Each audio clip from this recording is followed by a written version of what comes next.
पाकिस्तान और दुनिया भर से लाखों देखने और सुनने वालों को शहीद अरशद शरीफ का सलाम। नाज़रीन, पाकिस्तान की फौज को तारीख में पहली बार इतनी ज्यादा इमेज रिबिल्डिंग की जरूरत है कि पहले ऐसा आपने कभी ना देखा होगा। और अब मुल्क की तारीख जो है वो नाजुक दुराहे पर खड़ी हुई है, जहां पर हल्की सी गलती पाकिस्तान को आग में धकेल सकती है। लेकिन अब की बार फैसला हो चुका है, हुकूमत और इस्टेब्लिशमेंट ने मिलकर पाकिस्तान पर शबखून मारने की साजिश तैयार कर ली है। मैं कुछ बड़ी खबरें लेकर, ऐसी खबरें जिस पर मीडिया बात नहीं कर रहा, वो लेकर आपकी खिदमत में हाजिर हुआ हूं।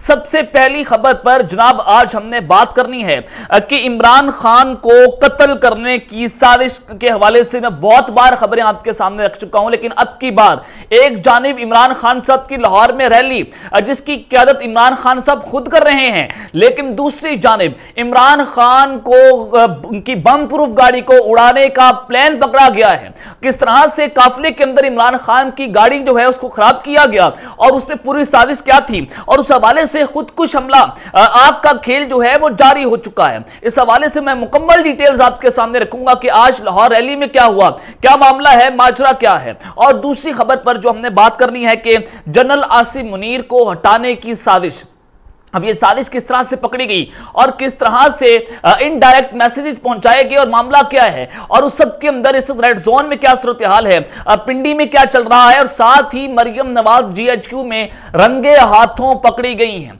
इस पर भी रोशनी डालेंगे। इस पर भी आपको मैं अंदर की खबर दूंगा। लेकिन अगर आपने चैनल को सब्सक्राइब नहीं किया, चैनल को लाजमी सब्सक्राइब कर लें, बेल आइकन को दबा दें, आने वाली तमाम तरह अपडेट्स आपकी खिदमत में बर वक्त पेश होती रहे। नाज़रीन, ये कोशिश होती है हमारी कम सबूतों के साथ वीडियो का आगाज करें और फिर बहुत सारी चीजें मैं आपको स्क्रीन पर आजकल दिखाता हूं ताकि आपको अंदाजा हो सके कि जो खबरें हम आप तक पहुंचा रहे हैं उसमें कोई ऐसी खबर नहीं है जिसमें हम हाइप या झूठ बोलने की कोशिश करें। जनाब, ये सबसे पहली खबर मैं आपको स्क्रीन के ऊपर ही दिखा देता हूं कि परवेज इलाही साहब ने जनाब PTI कारकुनान के हवाले से शिकवा भी किया, इमरान खान साहब से नाराजगी का इजहार किया।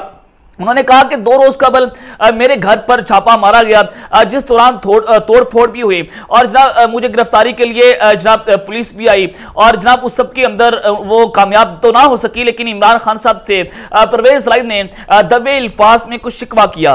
उन्होंने कहा कि मौके पर कारकुनान के मौजूद ना होने की वजह से चौधरी परवेज इलाही ने इमरान खान से नाराजगी का इजहार किया और कहा कि मैं पार्टी का सदर हूं, कारकुनान मेरे लिए नहीं निकले। PTI कारकुनान के ना निकलने की वजह से परवेज इलाही पार्टी की आदत से नाराज है और परवेज इलाही ने कहा कि मेरी रहाइश गाह पर कई घंटे ऑपरेशन जारी रहा, लेकिन PTI कारकुन रिजवान पार्क में बैठे रहे और पंजाब की क़यादत भी नहीं पहुंची। ये जनाब शिकवा किया गया है और ये परवेज इलाही साहब जो है वो शायद पाकिस्तान तहरीक इंसाफ में आकर फंस गए हैं और क्योंकि काफ लीग जो है वो PDM के साथ खड़ी हुई थी, मौलाना सलाई साहब जो है वो अपना प्रिंसिपल स्टांस ले गए थे और वो पाकिस्तान तहरीक इंसाफ के साथ खड़े रहे थे। और यहां पर मैं ये बता दूं कि परवेज इलाही साहब जो है उन्होंने कोई एहसान नहीं किया, उन्होंने अपनी सियासत बचाने के लिए, अपने बेटी की सियासत को बचाने के लिए उन्होंने इमरान खान को चुना, क्योंकि इमरान खान साहब अब पाकिस्तान की जान है, पाकिस्तान के अगले वज़ीर-ए-आज़म हैं, अगला इक़्तिदार उनके पास आने जा रहा है, तो इक़्तिदार की लालच में परवेज इलाही ने इमरान खान का साथ दिया है। तो ये एहसान तो उनकी जानिब से तो नहीं किया गया, लेकिन उस सब के अंदर जनाब मैं आपको यहां पर जो दूसरी खबर देना चाहता हूं, ये भी आप स्क्रीन के ऊपर देख लीजिएगा कि शाह महमूद कुरैशी साहब ने कहा है कि JUIF का PDM का हिस्सा है तो मौलाना फजलुर रहमान मुज़ाकरात से इनकारी क्यों हैं? क्या ख्वाजा आसिफ और जावेद लतीफ नून लीग का हिस्सा नहीं है? अब ये तीनों लोग यानी कि मौलाना फजलुर रहमान, ख्वाजा आसिफ और जावेद लतीफ, ये जनाब मुज़ाकरात के हवाले से खबरें दे रहे हैं कि मुज़ाकरात नाकाम हो जाएंगे। ये पाकिस्तान तहरीक इंसाफ को समझाने की आखिरी कोशिश है, हम वो कर देंगे, हम ये कर देंगे, सीधा साधा इमरान खान साहब को धमकियां दी जा रही हैं। तो उस सब के अंदर शाह महमूद कुरैशी साहब ने कहा कि इंपोर्टेड हुकूमत इंतखाबात से फरार चाहती है, आइन बचाओ मुल्क बचाओ तहरीक का आगाज हो चुका है, एक तबका आइन को अपने पांव तले रोंद रहा है, PDM मुल्क को तकसीम करने का अज़म देकर मैदान में उतरी है, हम सियासी लोग मुज़ाकरात से नहीं भागते। मुज़ाकरात की 2 नशिस्तें हो चुकी हैं, कल तीसरी नशिस्त होगी, हमने तजवीज़ मुरतब की है, इस पर 2 टोक जवाब देंगे। उन्होंने कहा कि बिलावल भुट्टो आइन शिकरों में खड़े अच्छे नहीं लग रहे और एक तरफ बिलावल भुट्टो आइन का दर्ज देता है तो दूसरी जानिब आइन पर हमला आवर है और PDM की सफों में दरार पड़ चुकी है, तहरीक इंसाफ अवाम ने जाने के लिए भी तैयार है। और दूसरी जानिब असद उमर साहब जो हैं उनका ये बयान भी सामने आया। उन्होंने कहा कि मुज़ाकरात अगर नेक नियति से हो रहे हैं तो गिरफ्तारियां नहीं होनी चाहिए। तहरीक इंसाफ के जनरल सेक्रेटरी ने कहा कि आइन के दिफा के लिए पूरी कौम को बाहर निकलना होगा। चौधरी परवेज राही के घर पर हमला किया गया। अली अमीन गंडापुर को जमानत मंजूर होने के बावजूद हिरासत में रखा गया। कल रात भी इस्लामाबाद में गिरफ्तारियां की गई। ये सारे काम मुज़ाकरात के लिए संजीदा लोग नहीं करते। ये जनाब बड़ा इंपॉर्टेंट है कि सब कुछ कर कौन रहा है कि एक जानिब तो मुज़ाकरात जारी हैं, दूसरी जानिब पाकिस्तान तरीके इंसाफ को क्रश करने की साजिशें भी तैयार हो रही हैं। और फिर जनाब ये प्लान तैयार हुआ कि पाकिस्तान तरीके इंसाफ एक पिटीशन दायर कर रही है और पिटीशन सुप्रीम कोर्ट में जाएगी और उस पिटीशन के मुताबिक दोनों असेंबलियां बहाल करने के लिए पाकिस्तान तरीके इंसाफ एक पिटीशन लेकर सुप्रीम कोर्ट जा रही है। और वो पिटीशन जब दायर होती है तो सुप्रीम कोर्ट के रजिस्ट्रार ऑफिस ने असेंबलियों की बहाली की दरख्वास्त इतराजात लगाकर वापस कर दी है। शहरी राय इश्तियाक अहमद ने पंजाब और केपी की असेंबलियां बहाल करने की दरख्वास्त दायर की थी। रजिस्ट्रार ऑफिस ने इतराज लगाया कि दरख्वास्त गुजार ने मुतलका फॉर्म की दस्तयाबी के बावजूद सुप्रीम कोर्ट से रजू किया। रजिस्ट्रार ऑफिस के तराजात के बावजूद दरख्वास्त गुजार असेंबलियां की तहलील से मुतासरा फरीक नहीं है और दरख्वास्त आर्टिकल 1843 के तहत दायर हुई, लेकिन इसका आईनी जवाब नहीं पेश किया गया। तो इस वजह से इस दरख्वास्त को जनाब मुस्तरद कर दिया गया है। मैं जनाब आपको जो बताना चाहता हूं कि इमरान खान साहब की आज लाहौर में रैली है। खान साहब इस वक्त अवाम के अंदर मौजूद हैं, उनकी जान को भी खतरा है। एजेंसीज की रिपोर्ट आपके सामने है, सारा कुछ आपके सामने, बहुत बार खबरें आपके सामने रख चुका हूं, लेकिन इमरान खान साहब सड़कों के ऊपर है। अवाम का समंदर आज पाकिस्तान की सड़कों के ऊपर निकला हुआ। 1 साल हो चुका है रजीम चेंज ऑपरेशन को, नए आर्मी चीफ भी आ चुके हैं। हालात जनाब पाकिस्तान की एस्टैब्लिशमेंट के हाथ से निकलते हुए चले जा रहे हैं। आज अलार्मिंग सिचुएशन है। आज पाकिस्तान की अवाम ने रेड लाइन शो कर दी है कि अब बस हो चुकी है, सबर का पैमाना लबरेज हो चुका है। आज जो विजुअल मैं आपको स्क्रीन के ऊपर दिखा रहा हूं कि इमरान खान साहब को निकाल कर भी ये लोग इमरान खान को शिकस्त नहीं दे सके। ये तारीख में पहली बार ऐसा हुआ है कि एक शख्स, एक वज़ीर-ए-आज़म को उसकी कुर्सी से निकाला गया, उसको इक़्तिदार से निकाला गया। वो इतना खतरनाक हो गया, वो इतना मकबूल हो गया कि उसने पाकिस्तान की एस्टैब्लिशमेंट के धुआं निकाल के रख दिया, पाकिस्तान की एस्टैब्लिशमेंट की जई तई फेर के रखती है। और तारीख में पहली बार ऐसा होगा कि एक वज़ीर-ए-आज़म जिसको निकाला गया वो दोबारा पाकिस्तान का वज़ीर-ए-आज़म बनने जा रहा है। और यही बात है कि पाकिस्तान तरीके इंसाफ और इमरान खान साहब से एस्टैब्लिशमेंट खौफजदा है।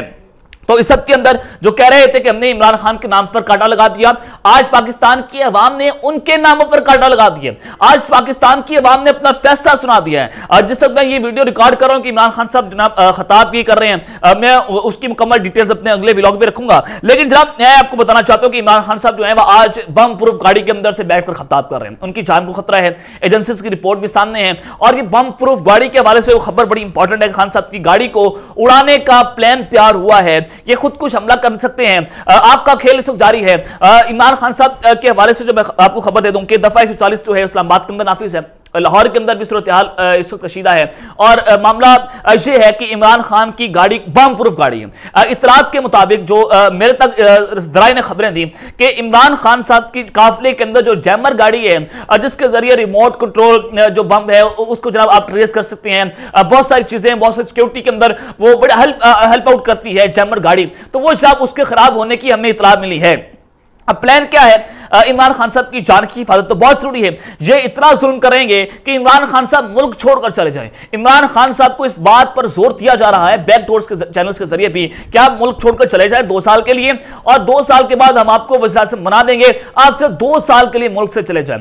ये जब इमरान खान साहब खुदा ना खास्ता अगर मुल्क से जाते हैं, पार्टी के अंदर से भी खान साहब को राय दी जा रही है कि आप जब मुल्क छोड़कर चले जाएं, आपकी जान को खतरा है, ये लोग आपको मार देंगे। तो पीछे से पाकिस्तान तरीके इंसाफ की पार्टी को हाईजैक कर लिया जाएगा, कब्जा कर लिया जाएगा। इमरान खान साहब जो हैं वो जनाब उनको नहल भी किया जाएगा और उनको स्टेट के लिए सिक्योरिटी रिस्क करार देकर उनकी पासपोर्ट को मंसूख कर दिया जाएगा। ये प्लान है। और उसके बाद अगर ये प्लान तो नाकाम होता हुआ नजर आ रहा है, इमरान खान साहब जो है वो जनाब आज लाहौर की सड़कों के ऊपर है। तो ये मैं आपको बता देता हूं कि इमरान खान के बम प्रूफ गाड़ी को उड़ाया जाएगा और खुदा ना खास्ता लाहौर के अंदर ऐसा हो, अब ऐसा हो, लेकिन ये प्लान इनका मौजूद है जो मैं आपको मुसद्दका तरीन ज़राए से खबर दे रहा हूं।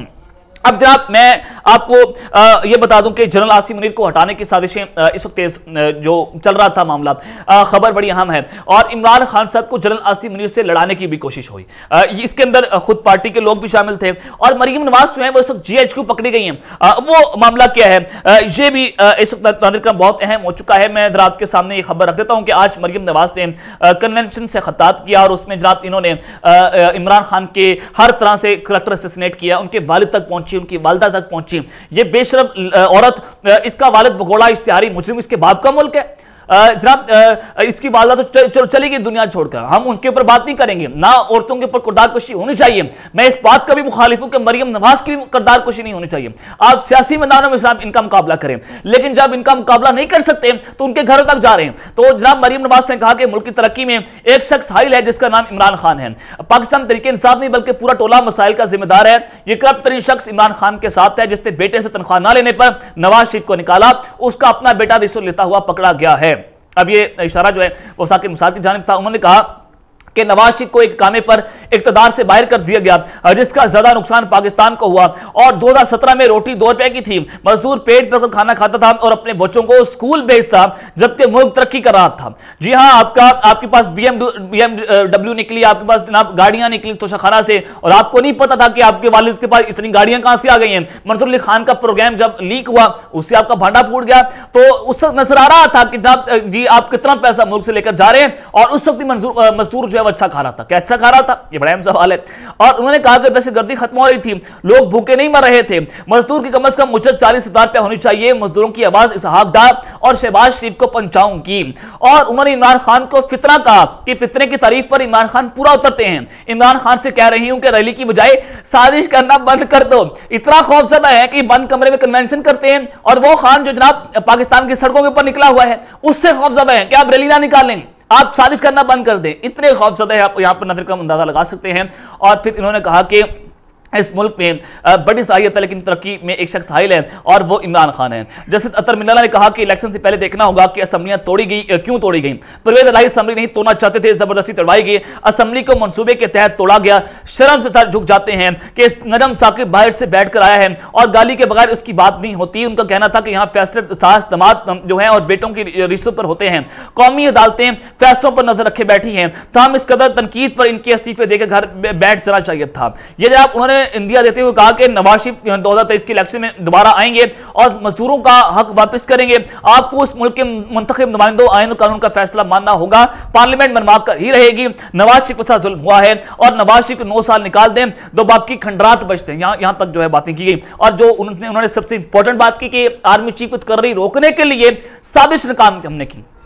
ये मरियम नवाज बात करें कि हमने आर्मी चीफ को रोकने के लिए साजिश नाकाम कर दी, यानी कि इमरान खान साहब हाइल थे कि जनरल आसिम मुनीर को आर्मी चीफ नहीं बनाना। ये जनाब जीएचक्यू के बूट सीधे सीधे पॉलिश हो रहे हैं।